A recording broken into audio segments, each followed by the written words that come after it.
Today I interviewed Dr. Titus Kennedy, who is a professional field archaeologist, and basically it was like interviewing a modern day Indiana Jones. I mean, he wears a hat and everything, you guys. I actually discovered him through this book, Excavating the Evidence for Jesus. And what I found was really interesting is that there were many things in here that I got to talk to my daughters about. It was interesting to them to know that there's tangible archaeological evidence for the gospel. Before we get started, I kind of want to give everybody a heads up. I was having some issues with my camera.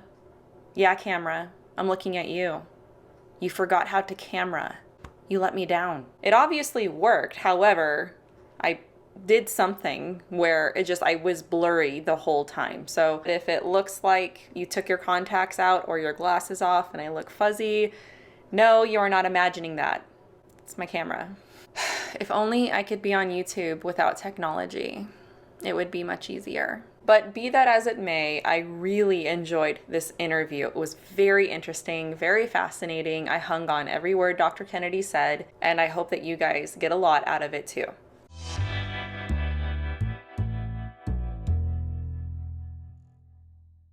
Hey everybody, I'm really excited about today's interview. I have for you today Dr. Titus Kennedy. He's a professional field archaeologist and adjunct professor at Biola University, a research fellow at Discovery Institute, has been a consultant, writer, and guide for history and archaeology documentaries and curricula, and currently directs archaeological projects in Bible lands. Now, he wears many hats in the degree department with a BA from Biola University, an MA from University of Toronto, an MA from University of South Africa, and a Doctor of Literature and Philosophy at University of South Africa. So basically a modern day Indiana Jones. Dr. Kennedy, thank you so much for coming onto my channel today. Yeah, Melissa, thank you for reading my book and having this discussion. Yeah, this is really cool. I was telling you before we got on, the book that prompted this whole interview was Excavating the Evidence for Jesus. This is your new book. And I apologize, everybody. My camera is just misbehaving today, so I hope you can see it. But you do have it in the background of your video back there on your shelf. And it was really cool. I mean, you have pictures, you have background. It is so dense with all this archaeological findings that you find. And that's what we're going to talk about today. It was really difficult to narrow down the topics for this interview because there's so many archaeological discoveries in this book. So I will link more interviews that Dr. Kennedy has done in the description below if you want to check those out. First, about this book though, why did you write this and what do you want people to take away from it? Well, I wrote it for a few reasons. First of all, in the realm of history, Jesus is one of the most important and famous figures in biblical archaeology. Jesus is the central figure because he's the central figure of the Bible, certainly the New Testament and in Christianity. And I also wrote it because I thought that we needed an update for a book on the archaeology of Jesus. There are quite a few out there, maybe not as many as you might think. There's lots and lots of books on Jesus and various topics, but there are several books on the archaeology of Jesus that have come out since, say, the 1980s, 1990s, but none recently have come out, and they don't have an update of discoveries that have occurred over the last decade or so. And then many of them are not structured in such a way that they're very easy to read or follow through. Rather than going chronologically through the life of Jesus, some of them just focus on one particular topic, or they jump around thematically, or different chapters are written on different issues by different people. So I wanted to do sort of a chronological take and somewhat comprehensive. Obviously I don't cover every tangent that we could go off on, but as far as archaeological sites mentioned in the Gospels that have been discovered archaeologically, inscriptions naming people in the Gospels, and all these things relevant to events in Jesus's life, I at least mention that, and some I cover in much more depth. So it's sort of an update and a one-stop shop for the archaeology of Jesus and the Gospels. Mhm. And I don't think it's going to replace every work that's out there, but I think it's a helpful addition. At least that was my mind in my mind when I was trying to put together this book. Yeah, and I thoroughly appreciated that as well, that it was a very focused spotlight on Jesus and the Gospels. Dr. Kennedy, he knows this stuff. He's been there, and I think that this would be a really great resource for you guys to have when it comes to this kind of stuff, especially in apologetics, because archaeology can be a very powerful tool in showing people that, yes, like this stuff actually happened. And I dealt a lot with Mormons in the beginning of my ministry. And one of the things that I struggled with them is the lack of archaeological evidence for their beliefs. So I think that this is really valuable. So let's jump right into it. In chapter 5, this is the chapter about fame and opposition, right? And you talk about the relationship between Mary Magdalene, and you mentioned now correct me if I'm wrong how to pronounce this, the Talpiot Tomb? Talpiot Tomb. Yes. Okay, I knew I was saying that wrong. Yeah, or the family tomb of Jesus, in other words. You say there's a hypothesis that this is the tomb of Jesus and his supposed wife, Mary. And I've heard about this before on these documentaries that we see on TV that a lot of times can be very exaggerated. I'm wondering if you can tell us more about this and what this is. So this was a tomb that was discovered in the Talpiot neighborhood of Jerusalem. This is kind of south of the old city, south of ancient Jerusalem. So that's why they called it the Talpiot Tomb. And it's actually nothing unique about it. It's a tomb that was in use from the 1st century BC into the 1st century AD by an extended family of Jews. And they were buried or reburied then in ossuaries there. So ossuaries are bone boxes. In typical fashion in Judea at this time is that people would be buried and then or placed in a tomb. And after a year, you would go back and collect those bones and then put the bones in this box, and then the box would go on a shelf in a tomb. So it's essentially would save space. And these were family tombs, again, extended family tombs. So this was one of those, and it probably covered generations, a few generations at least, so spanning a century or so. A lot of bones of a lot of individuals are represented in the bones that were found there. They only found 10 ossuaries in there, but there were many more people that had been buried in there. And of these ossuaries, 5 of them had Aramaic inscriptions and 1 had a Greek inscription, and 4 of them were blank. So not all ossuaries were inscribed. That's also normal. When we look at the names, they're very typical names for people in Jerusalem of the 1st century. But you also find names in here that we find in the Gospels, and that can be connected in some way to Jesus. And so that, I think, is what spurred this hypothesis that they can say, maybe this was the unknown family tomb of Jesus. So we've got some ossuaries in there, and one of the big ones, which is actually the most controversial of all the readings, is the ossuary that this documentary and some book and articles claim says Jesus, son of Joseph. The problem is that if you actually look at this inscription, the first name that's supposed to be Jesus is a complete mess, and it's just unintelligible almost.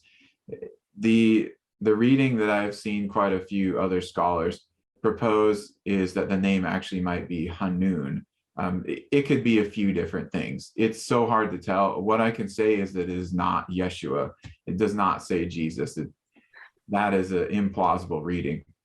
But it's got son of Joseph. It does have some of the same letters as Yeshua, and so that's how they came up with this. But I think they were looking for a way to promote this idea once, before this was even known. Mhm. So you've got that name, and then you have some others, like there's Judah, son of Jesus, in there. Okay, so then you've got a name that is from the Gospels, and then you've got Jesus's, the Jesus name there. And oh, Jesus had a son. Well, of course, we don't know which Jesus that was, but one of the ossuaries also has two names on it in Greek. It has Mary and Martha in there, and they claim that this was a different reading. They tried to connect this to Mary Magdalene, but it's actually two different people, and there are multiple individuals represented by the skeletal remains there. So then they decided we're going to do a specific type of DNA test on one of the bones in this Mary and Martha ossuary, because they're claiming that Jesus was married to Mary Magdalene, who is supposed to be in this ossuary. They did a test on that, and bones from the somebody son of Joseph ossuary that's supposed to be Jesus, and they found that they did not share a mother. Okay, so it's a mitochondrial DNA test. Now, what does this tell us? They didn't share a mother, yes. It doesn't tell us that they were married, which is something they try to give as an interpretation. They could have had the same father and a different mother. They could have been cousins. We don't know. It's an extended family tomb. So all it tells us is that they didn't share the same mother. It doesn't say they're married. Matthew was another one of the names on the inscriptions. And so they say, maybe this is Matthew of the Gospels or some other relative or son or something like that. But it's a lot of speculation, things for which there are many different explanations. But when it comes down to it, this Jesus reading isn't sure. There's no Christian symbology in the tomb, and there's no ancient text or tradition associating this tomb with Jesus. And we might even go one step further and say, why in the world would the family of Jesus be buried in a wealthy tomb in Jerusalem when they were lower class people from Nazareth, right? Jesus was buried there simply because he was crucified there, and a rich man gave him his tomb. So many things don't add up there, and most scholars just tossed it out or even argued against it, regardless of their ideological or religious views. Yes, and I throughout your book, you mentioned this as well, that there are many things that many archaeologists and scholars preconceived or thought was wrong until archaeology proved it to be the other way around. So I thought that was really interesting as well. The next question, this is on page 252.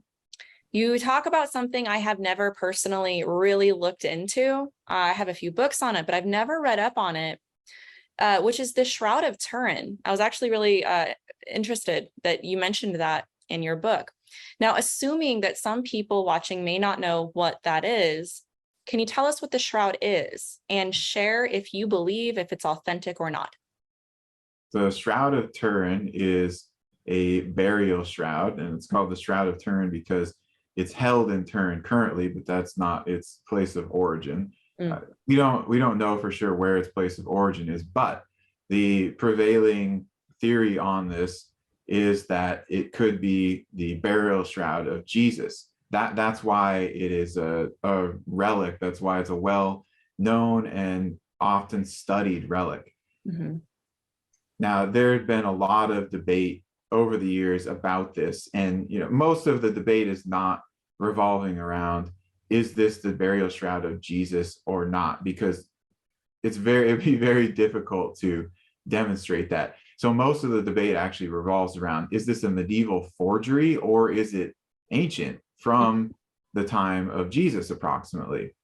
And I would say up until several years ago, there was a lot of evidence that seemed to indicate that it was a medieval forgery, but there have been some new tests done very recently, and also some very good evaluations of the earlier tests and explanations of what happened. So I'll just preclude this with the main criticism is there's some radiocarbon tests done quite a while ago that indicated that it originated in the medieval period. But what they found is that it was repaired in the medieval period, and those tests seem to have been from the repaired portion. And there was also a fire in the medieval period, which probably affected it. There are some different analyses that have been done that actually indicate it is from ancient times, from the Roman period. And one of those is not from a radiocarbon test, but it's from an analysis of the fibers and the weave that is the same as a burial shroud that was found in the Judean wilderness that dates to the Roman period. They also did analysis of the pollen on there, and it's consistent with Judea and the Mediterranean region. So there are some really interesting things that at least point to it being a burial shroud from Roman period Judea. Now, we can't really prove that it's Jesus's burial shroud, but it has some other interesting properties like that. The image on it, no one can explain how that was made. Scientists can't reproduce it right now, so it's very curious. And then we do have ancient texts that talk about Christians holding on and preserving the burial shroud of Jesus, and it making its rounds to these different cities. And so the idea is that it was held by different Christians, different churches, and it eventually ended up in Turin, where we have it today. And they're saying this is a possible explanation. So whether it's authentic or not, I guess it depends on what that question means. I think that it's authentic in terms of it's a Roman period burial shroud. Whether or not it's the shroud of Jesus, I can't say that. I don't know if we'll ever be able to say that, but I think we can't necessarily rule that out. Very fair answer. Yes, I think that that's a very fair way of hashing that out. For the next question, a fascination that I think all Christians should share and know a lot about is the resurrection and the empty tomb. It's hard to say which chapter was my favorite, but I have to think that it was the topics about the resurrection and the empty tomb in your book that I pored over. I really enjoyed it. Can you share with us what you believe to be some of the best archaeological evidence for the resurrection and the empty tomb? Sure. So the resurrection, I mean, it's got all different facets of the evidence, I think. So before we jump into the archaeological evidence, I would just mention things like we have some historical accounts, some other historians outside of the New Testament that mention the crucifixion and even resurrection of Jesus, like Josephus does, for example, and Tacitus, a Roman historian, alludes to this. So we've got 1st and 2nd century sources talking about this whole situation, death, burial, resurrection of Jesus. Then we have something like the testimony of the apostles who were willing to be martyred for their faith. And we've got pretty good documentary evidence for several of the apostles being martyred, and some possibly. Sean McDowell actually wrote a book on this that covers it really comprehensively. I believe it is doctoral dissertation on it. Yes, yeah. And so you can see that they believe this fully. They were willing to die for it, and they were there. So it wasn't just something that they invented. They at least thought that it was real, and they're the eyewitnesses. That's a lot different than, say, martyrs for any kind of faith today, because they're just believing what somebody else has told them or what they read in the book. They're not dying for something that they actually witnessed themselves. So that is one facet of the argument that's powerful, and it does connect to ancient historical archaeological evidence, because we're looking at the lives of the apostles, but it's not the empty tomb itself. So that brings us then to some of the actual archaeology that is connected there. And the first thing to address, I think, would be the tomb and the empty tomb, and then we can talk about some of the resurrection connection things. But the tomb, our best guess at it, actually, it's not even a guess, I shouldn't say that, but the most likely location of the tomb of Jesus with 99 point something % certainty would be the tomb in the Church of the Holy Sepulchre. And I go through this in my book, the reasons why, but Mm-hmm. I'll lay that out for the people watching just briefly. So first of all, it has this ancient tradition, and it's not a Helena, mother of Constantine, went there and made something up type of ancient tradition. It was known by the Christians because they lived there. I mean, the people who witnessed Jesus when he was alive and post-resurrection, they lived in Jerusalem. They had children. They told their children where this stuff happened, and their grandchildren and so on. You know, it was a small town by today's standards. Jerusalem in the time of Jesus, probably 60,000 to 100,000 people. And in terms of the geographic size, so much smaller than cities that we have today. So they're not going to forget about these momentous events that happened down the street from them, basically. Mm-hmm. So they passed that on, and the bishop in Jerusalem was actually questioned about where the tomb of Jesus was by Helena and by Constantine's architect. So they didn't just pick a random spot. Now, there's another thing that really helps solidify this. When they went there, the spot was actually covered by a Roman temple that had been built there by Hadrian, Emperor Hadrian. So Hadrian had this very interesting idea of how to combat or even eliminate Christianity. Hadrian was an emperor in the early mid-2nd century AD. And so he had seen some emperors in the past deal with Christianity and its effect on the Roman Empire. And he decided to take a different strategy. He saw that persecution did not work. Just throwing Christians in jail or killing some of them, that didn't stop it. And he decided, I'm going to use some different tactics. So he fancied himself to be a philosopher, a Hellenistic style philosopher. You've seen statues of him. He's got the beard, he's got longer hair. So he's actually the first of the Roman emperors who adopts this type of look. He loved Greek philosophy. And so he decided, I'm going to try to argue with these guys and convince them that Christianity is false. And so he had these discussions with some Christian bishops and failed to convince them that Jesus is not God and didn't rise from the dead, and Christianity is not true.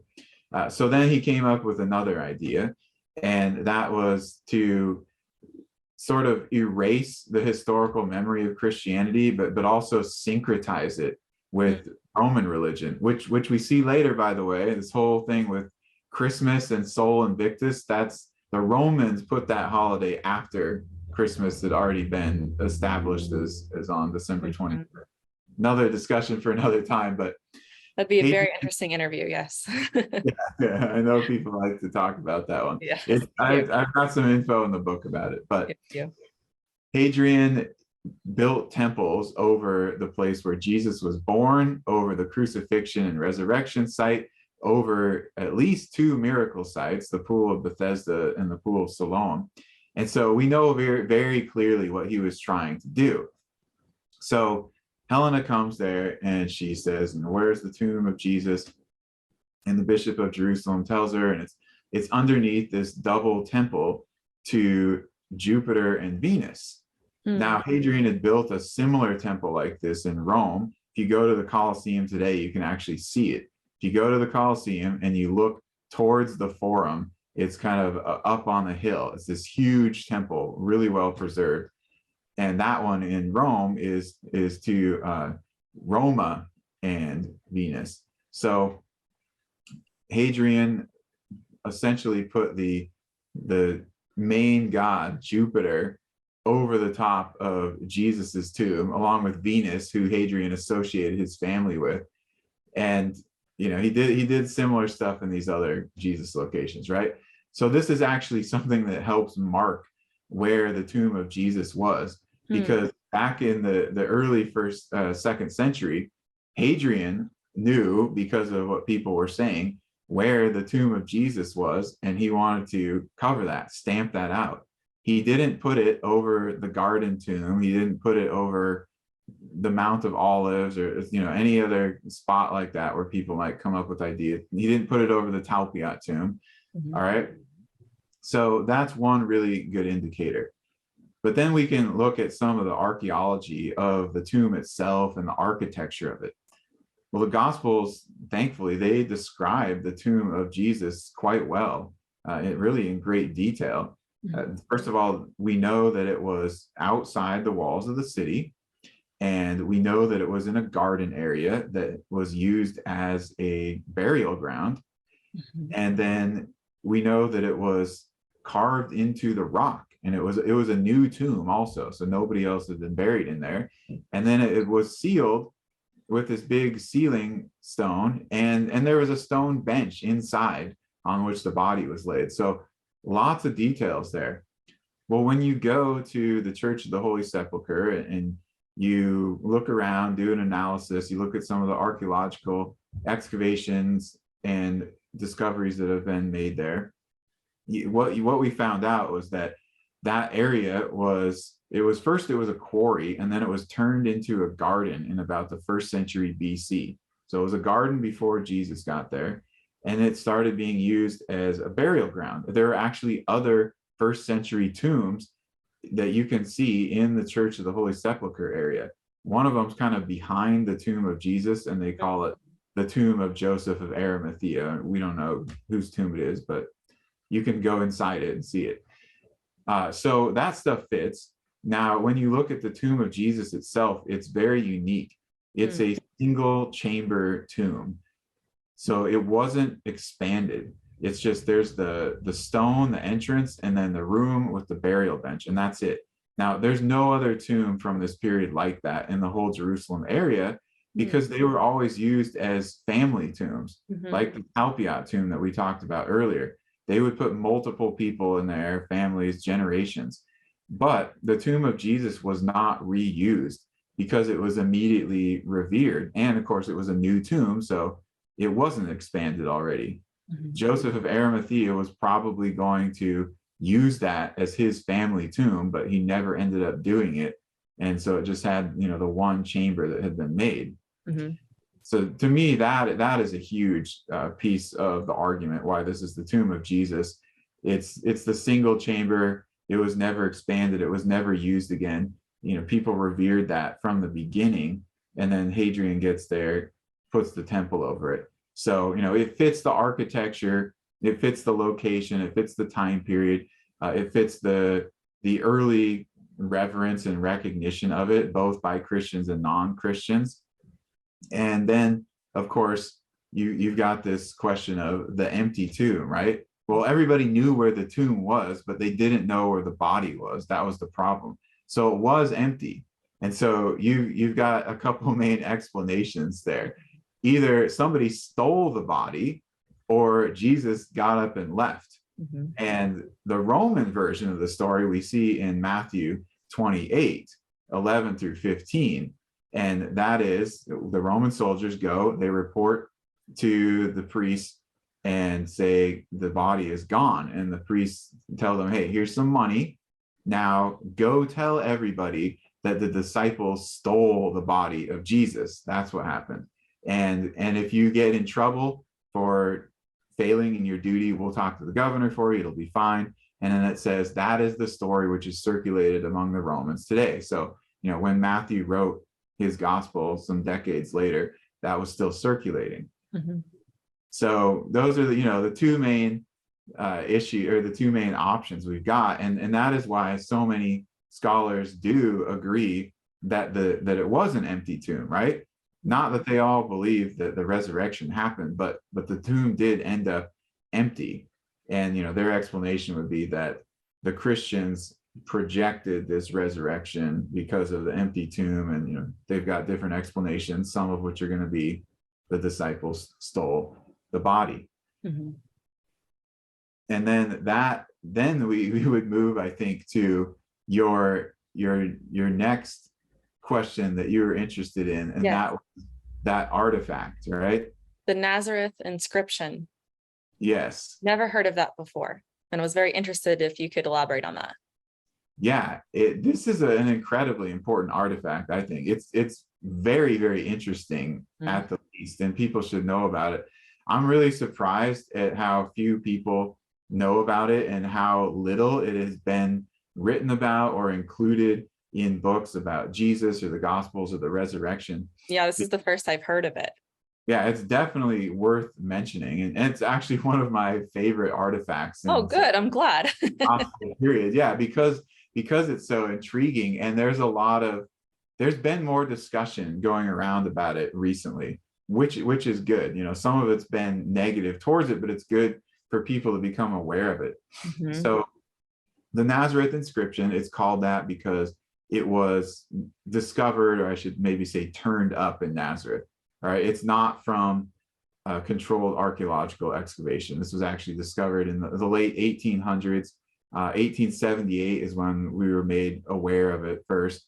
Mm-hmm. So sometime before then, somebody dug it up or found it somewhere, but it turned up in Nazareth, and then it was eventually purchased and it made its way to Paris. It's still in Paris today. But this is a Greek inscription, but it's an official Roman type of document. It's often called a rescript. And essentially, this is a letter that the emperor sent to a province, to a Roman official, with a new law, and they are supposed to then inscribe this and put it up for people to see so that they're aware of this proclamation. So it's an edict of Caesar. It calls itself an edict of Caesar, but we also call it a rescript because it was probably sent as a letter. Now, the content, before I get to the content, I should say the probable date of this thing. Okay. Now, just looking at the epigraphy, that is the style of the writing, and it talking about the emperor and it popping up in Judea, we can say that it should be from the time between Herod and about the early 2nd century. So we're looking at end of 1st century BC to the early 2nd century AD. So that's pretty easy to look at that. But then the language that it uses and the issues that it's trying to get at make a lot of people think that this comes from the time of Claudius, Emperor Claudius. So in terms of matching up with the Gospels, Augustus was the emperor when Jesus was born, and then Tiberius was the emperor during the ministry of Jesus and the crucifixion, resurrection. Then you had a short time that Caligula was emperor, and then Claudius comes in 41 AD. Mm-hmm. So if this is from the time of Claudius, then we're looking at it's very soon after the time of Jesus. And that kind of puts it in the sphere of, could this be a reaction to Christianity? So the content, it starts talking about a new penalty, the death penalty, for anybody who has done something specific with a specific type of tomb. So the type of tomb that it describes is a stone sealed tomb. And we're talking about, it's in the area of Judea and Galilee, right? That's where it's found. Mm-hmm. So it's the same type of tomb that Jesus was buried in. This was not a Roman type of tomb. They cremated their bodies and they put them in funerary urns. So it is a burial that Jews used in the 1st century, this rock cut, stone sealed tomb type of thing. So that's the first thing. It's specifically talking about those tombs, not just any burial in general. And then it says the death penalty is for people who they mess with those tombs, but specifically they go in and they steal a body from that tomb with wicked intent. All right. Now, there were problems in ancient times, just like it still happens today, I'm sure, just not as much, where people would be grave robbers. They would go in and they would break into tombs, especially royal tombs, wealthy tombs, or sarcophagi or a grave, and they would steal the stuff that people were buried with, because in the past, people were often buried with some valuable things, sometimes coins, sometimes jewelry, sometimes pottery, statues, etc. And so, that was a normal issue, but just stealing a corpse was not normally a big problem. And that would be something like you'd pay civil penalty to the family, for defiling them essentially. Mm-hmm. So this is something though where they have a motive behind it. It says wicked intent. So they've got an idea why they're stealing this body, and there's something that they want to accomplish. Now the text doesn't say it's Christians and doesn't say Jesus, but it's giving the same idea as what we see in Matthew 28:11 through 15, that the Romans probably thought, at least were promoting, but probably thought that the disciples broke into that tomb, moved the sepulchre sealing stone, stole the body with wicked intent, that is to perpetrate this idea that Jesus was resurrected and start this superstition, as the Romans call it later. And they want to put a stop to that. They want to discredit it, first of all, and they want to make sure that nothing like that ever happens again in Judea, or probably even the rest of the empire. And this is accomplished, or could be accomplished well, by putting such a severe penalty. You get caught doing this and you get executed.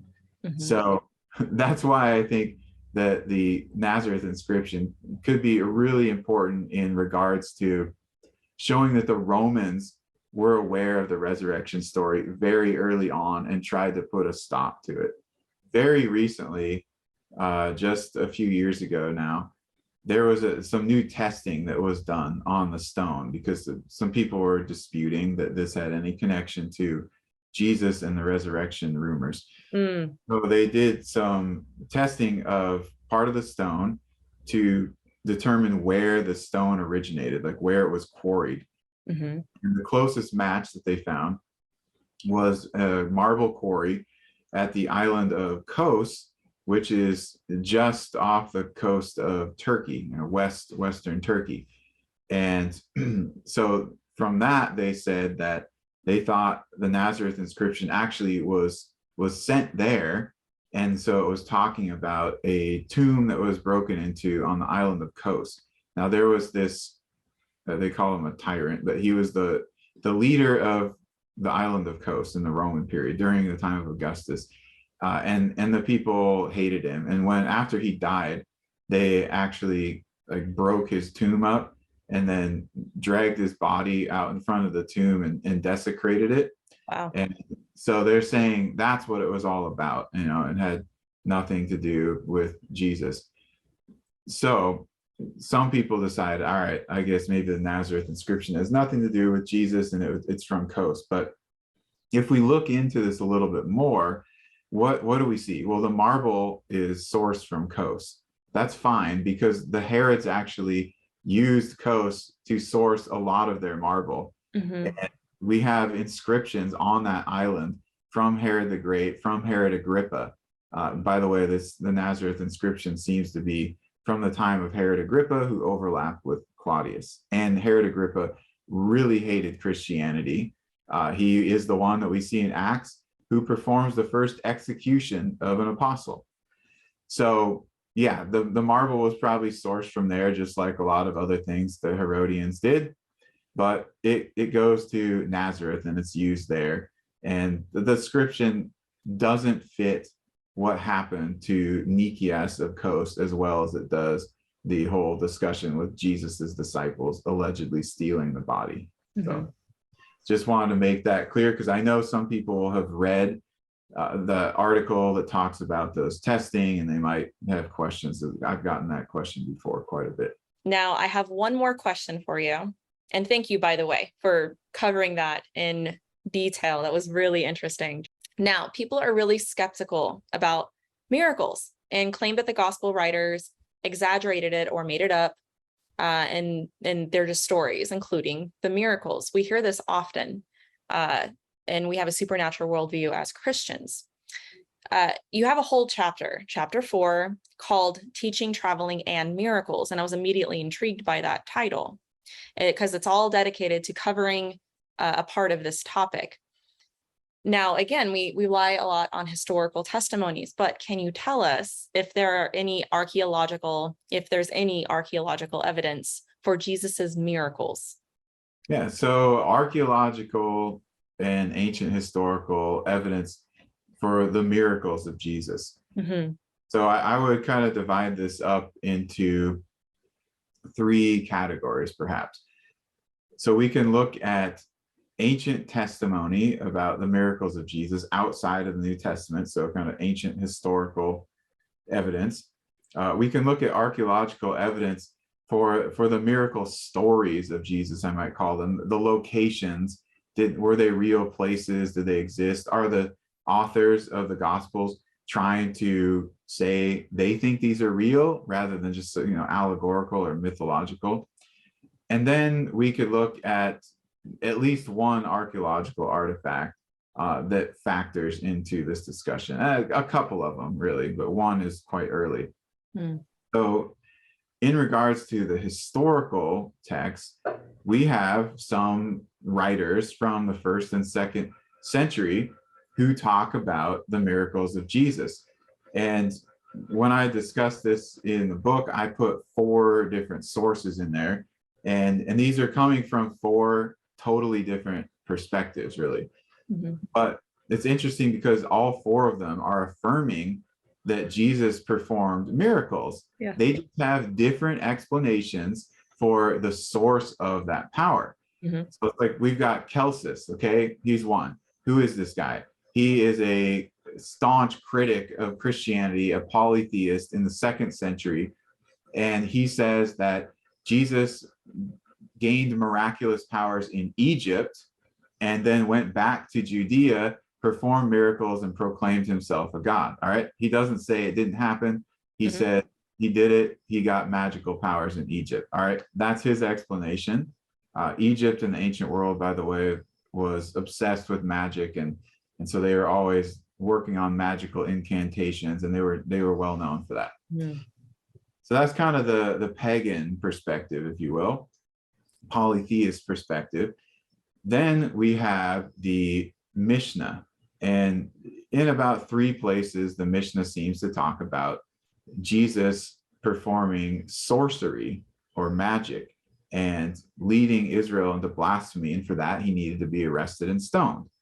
All right. I mean, that's actually standard with the Mosaic law.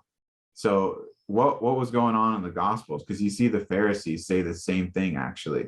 Mm-hmm. They're saying that he performed miracles through the power of the devil, Beelzebub, right? Yeah. So that's what the Mishnah is saying too. So the Jewish sources are in agreement on that. Again, they're saying he performed miracles. They're just giving a different source. They're saying it's from the devil, not from God. And so that's why we need to catch him and execute him. So that's our second one. Our third one would be a Christian convert source, but he's also referencing some Roman records. So this is Justin Martyr, who was one of the first Christian apologists. He used to be a Roman polytheist. He converted to Christianity. He wrote this letter to the emperor, to the Emperor Antoninus, and this is the early 2nd century. And he says in there that the emperor can check the records of Pontius Pilate while he was governor, the acts of Pontius Pilate, to see that these miracles were performed by Jesus. So he's very confident that the emperor can consult the official Roman records, and he'll see that Pilate says, yes, Jesus did this miracle, or people were talking about Jesus doing this miracle, and so forth. So, that's the Christian perspective, is they happen, but you can check your own sources. Mm-hmm. Then we've got, for the fourth one, we might call this one the secular. It's more neutral. It's Josephus. So yes, Josephus was a Jew. He was raised in Judea, but if you read his history, he was adopted by the Romans as an official historian. He's much more of what one might think of as a secular type of historian today, and he's quite neutral when he's talking about Jesus. But in one of his descriptions of Jesus, he talks about certain works that Jesus performed, and this word that he uses to describe it in Greek is something that's like contrary to expectation, and really would fit the description of a miracle. So Josephus is just saying he supposedly performed these works. He doesn't say what the source is. Again, very neutral. He's just like reporting things. Yeah. Yeah. So we've got 4 sources from 4 different perspectives that are all saying Jesus performed miracles, 1st and 2nd century, not New Testament. And that's really how people in the ancient world thought. And really, that's how half of the people in the world today still think. It's just that in the modern West, there's this prevailing idea of scientific materialism. The supernatural doesn't exist. So people just automatically discount miracles. But that's not what we see in the ancient sources regarding Jesus. That was our ancient historical testimony connecting to the miracles of Jesus. So these 4 sources outside of the New Testament from the 1st and 2nd centuries. There's an artifact, though, that was discovered recently that I think factors into this discussion. Mm-hmm. And it's a cup that was found in the harbor of Alexandria, dating to around 50 AD or so. So the second half of the 1st century. Mm-hmm. And this cup had an inscription that was dedicated to or talking about through the power of, and it says, Christ the magician. So in Egypt, where they're obsessed with magic, they had heard about Jesus performing miracles, and they decided that he was this great magician then, because that's how they're thinking. That's how they're attributing miracles. And they thought that they could channel his power and probably would use that cup for some type of ritual. But what this tells us is, again, very early on in the province next door, people knew about Jesus performing miracles in the recent past, and they put in their perspective on it. And we see not long after that in Egypt, in what's called the magical papyri, mm-hmm. that they also included some mentions of Jesus, and they knew about his casting out of demons and the protocol that the apostles used for that too. So they said that one of the methods, one of the kind of incantations for casting out demons was that you could use the name of Jesus, God of the Hebrews, to do that. And you go, okay, how'd they know about this stuff? And they thought that it actually worked. So they weren't just rejecting that out of hand either, which, casting out of demons, I think we would call that miraculous also. Mm-hmm. So, we've got ancient historical texts, we've got this artifact that connects to it. And then we've got these locations and the detail that they're described in archaeologically, which tell us that the gospel writers were intending to present this as reality. Like this actually happened in a real time, in a real place. It's not just general myth, like it happened in Jerusalem in some time of the kings. Mm-hmm. For example, in chapter 5, he says, this miracle happened at the pool of Bethesda. And then he goes on to describe it. He names the specific place. Then he says that it had 5 porticos or stoas. Well, we didn't know what that meant until it was rediscovered and excavated. And it's actually a 4-sided pool that is divided down the middle with the 5th stoa. So why didn't we know that? Well, Jerusalem was destroyed in 70 AD. It was covered up. But it tells us John was there at that time. He was an eyewitness. And he's trying to tell us it happened in this specific real place. He does the same thing with the pool of Siloam in chapter 9. Talks about it. It was a ritual bathing pool. Mm-hmm. And that was discovered basically by accident in 2004. Mm-hmm. And so now we know the pool of Siloam, where Jesus told the blind man to go and wash.